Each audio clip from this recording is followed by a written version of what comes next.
일상회복 시작된 지 겨우 한 달 반이 지났는데 결국 원위치가 불가피하게 됐습니다. 어쩌다 이런 상황까지 오게 된 건지 하나하나 따져보겠습니다. 자, 최원희 기자, 방역의 가장 큰 패착은 뭐라고 봅니까? 네, 먼저 일상회복 첫날 11월 1일과 오늘 상황 비교해봤습니다. 예. 단계적 일상회복으로 첫 발을 내딛는 날입니다. 위중증자와 사망자 발생 억제에 집중하며 네, 정부가 집중 관리하겠다던 위중증 환자는 343명에서 900명대로 3배 가까이 늘었고요. 한 자릿수였던 하루 사망자는 100명대를 눈앞에 두고 있습니다. 정부도 계산을 잘못했다고 인정한 중증화율 오판이 첫 번째 패인으로 꼽히는데요.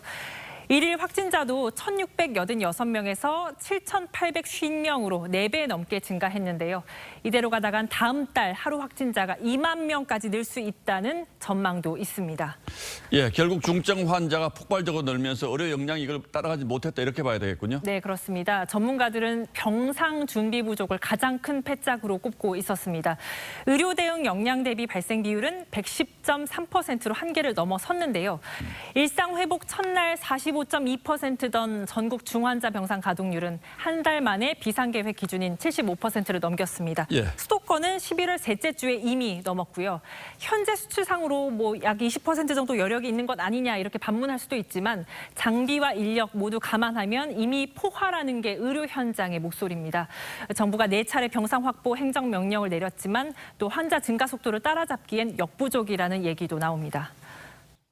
인력이 많이 부족하다고 사직을 생각할 정도로 심각한 번아웃에 시달리고 있고 일반 중환자들이 갈 곳이 없다는 게 지금은 더 큰 문제인 것 같아요. 정말 처음 접해보는 엉망진창의 상황이고 또 구급차를 찾지 못해서 이송이 늦어지는 경우도 나오고 있습니다.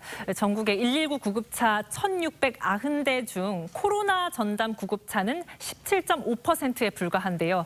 음압 설비를 갖춘 구급차는 21대, 약 1%입니다. 그리고 또 하나, 일상회복이 코로나가 끝났다는 걸 뜻하는 건 아니었는데 우리 경계심이 너무 급격하게 느슨해진 측면 지적하지 않을 수가 없죠. 네, 맞습니다. 영국 옥스포드 대학교가 지난 3일 발표한 코로나 대응 엄격성 지수를 보면 우리나라는 100점 만점에 40.28점이었습니다. 마스크 착용 의무화 여부를 고려하지 않은 수치긴 하지만 G20 국가 중 19위로 방역 강도가 우리나라보다 낮은 나라는 멕시코뿐이었습니다. 예. 정부가 변이, 돌파 감염 변수가 있는데도 백신 효과를 과신해서 급격한 방역 완화에 나섰다는 지적이 나오고 있습니다. 단계적 일상회복은 3단계로 나눠져 있는데 1단계부터 너무 큰 폭의 완화 조치가 있었어요. 예, 지금 어쩔 수 없는 상황이긴 합니다만 그 이유를 다시 한번 하나하나 따져보고 나니까 좀 더 준비를 철저히 했더라면 어땠을까라는 아쉬움이 남긴 하는군요. 네. 예, 최원희 기자 잘 들었습니다.